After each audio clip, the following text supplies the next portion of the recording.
Hi, welcome back to our YouTube channels. Our topic for today is how to protect your stock portfolio.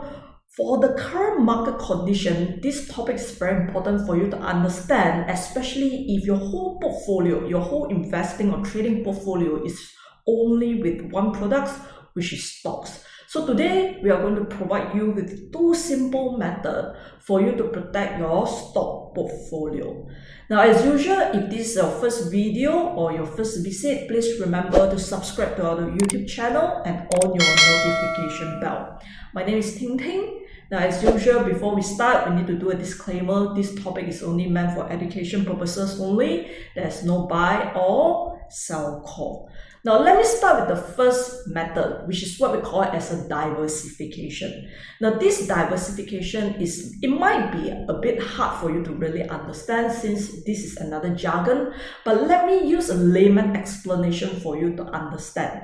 Just imagine, if today you are going to open or you are going to operate a business, a store selling fruits, are you going to sell only apples, one type of apples? Or are you going to sell different types of apples? Let's say we have green apples, we have red apples, etc. Or are you going to sell different types of fruits? So which one is your option? Which one is your choice? If you can understand which is your selection, subsequently when I explain to you from trading perspective, then you will understand better. Now, first thing, definitely you will know that not all of us we like to eat apples. Some of us, our preference in terms of fruit might not be apples, it might be other fruits as well. So if you only open a store selling apples, some of your target audience or some of your target clients might not be helping you or might not be buying from you. So your business might not be good. It might not be in the negative perspective, but it might not be good as well, meaning that you might not earn much. But this is the first point. Majority of us, we like to have different kinds of food. So for example, you might want to have watermelon, bananas, apples, etc. And different days, we're having different types of fruits. So your target market will be bigger. That's the first part that you need to understand. Second part, easier problem is like your seasonality. It's like certain season, we might not having apples. Or certain season, we might not be having, let's say for example, oranges. So if you're not going to diversify to different types of fruits, certain season you might not able to sell your fruits. Your fruit store might be closing down, for example. So if these two layman example you can either understand very well, coming back from trading perspective is easier for you to understand. Similar thing. First thing, we might have season. Season when it comes to our trading perspective is like different period of trading. Not every period of the trading we are going to have a positive return for our asset, the asset that we invested in. So we have different cycles. So it's like, for example, sometimes we have a 10-year cycles, considered one cycle itself. So not every year throughout these 10 years itself, right? Let's say, for example, if you are only invested in stocks, your stocks can perform throughout the 10 years. So this is the example that just now we mentioned to you, season. Different season, it might be certain fruits that we are going to sell, they are not available, or because of the weather not so good, that's the reason why some of the production might not be good for this particular fruits itself. So first, just now I mentioned about the season itself. The second itself is not everyone else we like to eat only apples. Similarly, if you compare into trading or investing, maybe ourselves, we might not be performing well, let's say for example for one of the asset class, but we might be performing well for another asset class. So diversification, very important for you to understand, is not only you're diversifying your risk, which you're going to diversify your risk, but at the same time, you're going to diversify in terms of your returns.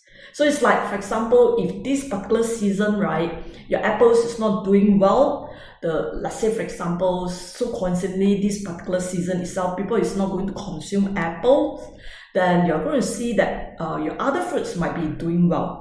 But let's say, for example, the next quarter, maybe people coming back to consume more apples. Let's say, for example, there's a pandemic, etc. People going through the stage that people believe that apples is going to provide you the antibody, or it will be strengthening your immune system, then people might be going for the apples itself. So in terms of risk, is one of the things, another parts that we need to look at it is your return. How to diversify both your risk and also your returns. So when it comes to trading, the same thing applies. So for example, let's say, for example, today you are going to trade in stocks, but these particular cycles, maybe your stocks is not performing. So, or let's say, for example, your stocks is performing, let's say 5% only of your return, but compared to other asset classes at the same cycle or the same years itself, maybe other assets, they are performing even better. So not only the downside itself that we are looking at, even the profit parts, we are going to compare whether we are underperforming or not, or we are meeting the benchmark that we are benchmarking against. So this first part of it, which is your diversification. Now I'll give you some of the example. You can see the FBM KLCF, for example, if you're holding stocks, we are looking at FBM KLCI. Then subsequently, if you are going to hedge, let's say, or you're going to invest into another products, like for example, CPO futures, crude palm oil futures, then you can see we are going to separate into pre-COVID and also post-COVID for you to understand actually there's not much difference, even pre-COVID and post-COVID, in terms of diversifying your whole portfolio. So let's say, for example, you can see that your FBM KLCI is trending upwards, but not so much. But you can see that there's a sharp trending upwards for FCPO. Subsequently, the market is trending downwards, but you can see that FCPO, although it's trending downwards, you can see that this is red color, but this part is still green color because futures itself allows you to profit from both directions. That's the reason why we mention it as two-way direction. Stocks, you can only make from one direction, which is uptrend, but downtrend, you're not able to make profit. So for this particular part, although it's trending downwards, but we can still continue to make money from this particular side. Then you can see that this particular period is a sideways trading for stocks, but FCPO is trending higher. So still remember, just like I told you, not only diversifying in terms of your risk, but at the same time, we can diversify in terms of our return. So when your stock's not performing for that particular cycle, your other products might be performing, so that overall, net, you are going to have a good performance for your whole portfolio. If you're going to have one asset only, it's harder for you in terms of diversifying your risk and also your return itself. So the rest is similarly, you can see that here is a very sharp uptrend, here is very sharp downtrend, even different direction. Now, for post-COVID, similarly, you're going to see that, like for example, this particular part is a sideways trading for your stocks, but FCPO is trending higher. Then you can see that this particular period is an uptrend, downtrend, that uptrend, but FCPO is a one direction uptrend. So you should understand that if there's a very obvious trend, right, it's easier for you to make profit from the market itself. So it's very important for you to understand that when it comes to trading, your whole portfolio, your trading portfolio must consist of different products, so that you can protect not only your stocks itself, you can protect all the products in this particular portfolio. But our title we are highlighting in terms of stocks is because I noticed that many of the traders, they only have one product in their whole portfolio, which is the stocks itself. Now, the second method that you can use is what we call it as a hedging. Now, for example, if your stock market is going higher, now this is not something that you need to worry because you are making money from your stocks. And futures, they are going to follow in tandem. This is our index futures. They are going to follow in tandem because this is like your mother, this is the kids itself. So how your mother reacted, or how your mother's characters, your kids will follow in tandem as well. So usually their direction will be the same. Even though the same, will not be skewed too much from the existing direction. Then subsequently, if your FBM is dropping, now this is the problem, because during a downtrend in your stock, you cannot make money. It's harder for you to short itself, and there's a limited stocks for you to short as well. So during a downtrend, there's the parts that you're going to suffer losses. Now, if this is downtrend, FKLI should follow in tandem as well, also a downtrend. But for FKLI, it's okay because it's two-way direction, meaning uptrend and downtrend. Also, you can profit from the market itself. You can perform from the market. So for example, if during a downtrend, your FBM, KLCI, your stocks, you're losing 2,000, let's say for example. Now, what you can do for FKLI is you can short your FKLI. If you have your stocks here, what you can do to hedge is to short your FKLI. It's like buying an insurance. You are buying insurance to protect your stocks. So this is another way, a more direct way for you to hedge against your stock. But in this particular example, you're going to see that actually you're not going to make profit. Your objective is not going to make profit via hedging itself. Your objective of hedging is just to complement, or what we call it as to neutralize your profit and losses part. You to net off. At least your losing part can be complemented by your profit part. So let's say if you sell FKI when it is a downtrend, you can make a profit. So your profit, you can net off with your losses. So at the end of the day, at least you're not making a huge losses. Instead, it's like you are maintaining your position itself. So it's like a break even itself. So this is the concept of hedging. Now, I give you one of the example. Normally, 10 years we consider a cycle. Now, previously, every 10 years, only we have a major retracement, which is what we call it as a bear market. How do we define a bear market? From the peak to the bottom, if the market dropped more than 20%, then officially we will categorize this as a bear market. So I repeat, from the peak to the bottom, if more than 10%, then we more than 20%, we'll categorize as a bear market. But for the past 10 years, you can see that actually we suffered more than once, which is quite rare compared to the previous years. So you can see that this is in end of 2013 to 2014, the market dropped near to 400 points, which is equivalent to 20%. And worse, in 2008, market dropped 689 points, which is equivalent to 36%. And this particular drop is quite long. It takes about 2 years' time before the market make a return. And in 2021, until now, you can see that the market actually dropped 300 points, which is 90%, very close to a bear market.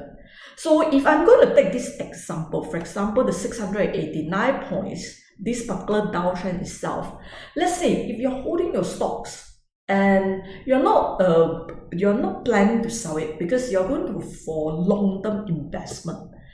So one of the methods that you can protect against your stocks is by doing this hedging. So let's say if you hedge from here onwards, for this particular downtrend, it's 689 points. If you times with 50 ringgit Malaysia, that's equivalent to 34,000. This is per contract, yeah. Normally, we don't hedge with one contract only, you will hedge more than that, and this is per contract profit. So you can see that this is one of the methods that we can protect our stock portfolio, or at least to make sure that we are not suffering high risk from our investment itself. Now, how do we hedge? Actually, there are many methods, very complicated methods, but as a retail, please do not go for those complicated methods. You do not need to do that because you must do a method that's easy for you to calculate, easy for you to access. So I'm going to simplify the methods for you to do it because you do not need accuracy. As our portfolio is not big, or the numbers of contracts that we are going to hedge is not big enough, unlike those funds itself, right? We don't need that much of accuracy. So generally, if you can hedge it, it's good compared to if you're not hedged it at all. So for example, in this case, right, number of contract, how do you hedge it? Simple calculation. You can calculate by yourself. You don't need to rely on anything for you to calculate this. So let's say your stock portfolio value divided by your FKL price times 50 ringgit Malaysia. Let me explain to you, what is your stock portfolio value? Assuming in your whole portfolio, your stock portfolio, we have 2 stocks. Normally you have more than that, right? So let's say you have 2 stocks. The first stock is you're holding 10,000, each stock's worth 1 ringgit, so that's 10,000. Your second stock is the price is $2, you're holding 10,000 shares, so that's 20,000. So 20 plus 10,000, that is equivalent to 30,000. So your stock portfolio value in total is 30,000. Can you understand that? So this 30,000 you divided by the price during the point that you want to hedge. Let's say for example it's 1,005 at that particular point, your FKLI. So take 1,005 times with 50, because this is your whole contract value. 50 is a fix, just in case you do not understand. So I give you an example. Let's say you have 1 million worth of stocks, so your FKLI is 1,005. So how do you calculate that? Following this formula, 1 million divided by 1,005 times 50. So you can see that actually you require 13 contracts to hedge your stock portfolio. So what does this mean? Meaning, if you're holding 1 million worth of stocks, during a downtrend market, you just need to short FKLI 13 contracts, and indirectly you can hedge against your whole stock portfolio. So I hope that these 2 methods will help you, and especially helps you to manage your stock portfolio or your investment portfolio better. So I'm going to see you in our next video. Thanks for your watching, and please give us a thumbs up. And please remember to subscribe to our YouTube channels and on your notification bell. I'm going to see you in our next video. Bye bye.